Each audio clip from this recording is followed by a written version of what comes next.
Hello everyone, this is Miss Christina, and for today's video, we will be doing an experiment about how clouds make rain. So as you guys know, water gets heavier at the top of the clouds, and the gravity is what makes it fall as rain. Before we begin the experiment, please make sure you guys have an adult's permission to gather up the materials and also to perform the experiment. So for your materials, what you guys will need is a jar, some shaving cream, some food coloring, and some water. So what you guys will do is fill up your jar. Since my jar is a little bigger, I'm gonna fill it up all the way to the top. And your water will represent air. So next, you guys will need to put a thin layer of shaving cream.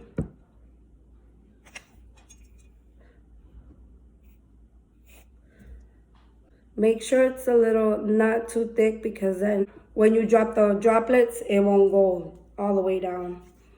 Next, so the shaving cream represents your clouds, which is the water vapor. So it'll look a little something like this.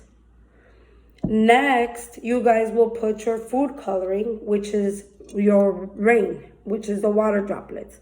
So you just, before I put this in, do you guys predict that the water will turn blue when I add in the drops, or that the shaving cream will sink to the bottom? What do you guys think? Well, let's see. I'm gonna add 1 drop of food coloring. And as you guys can see, this is what happens. Add another drop.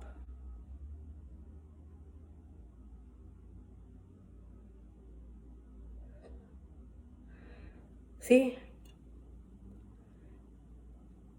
So was your prediction correct? Was it not correct? When we get back to school, I want to hear about it. But as you guys can see, the water got heavier at the top of the clouds, and gravity is what made your food coloring, your water droplets, fall as rain. And that gave you the blue water. And that is how clouds make rain. So I encourage you guys to try this. This was something I found, and I never knew we could make rain out of simple materials at home, household materials that you guys have at home. I encourage you guys to try it. When we get back to school, I want to hear about it. I want to hear if you guys like the experiment, what you guys like about the experiment, and your ideas. Let me know what you guys think. I miss you guys. I can't wait to see you guys. Until next time, bye.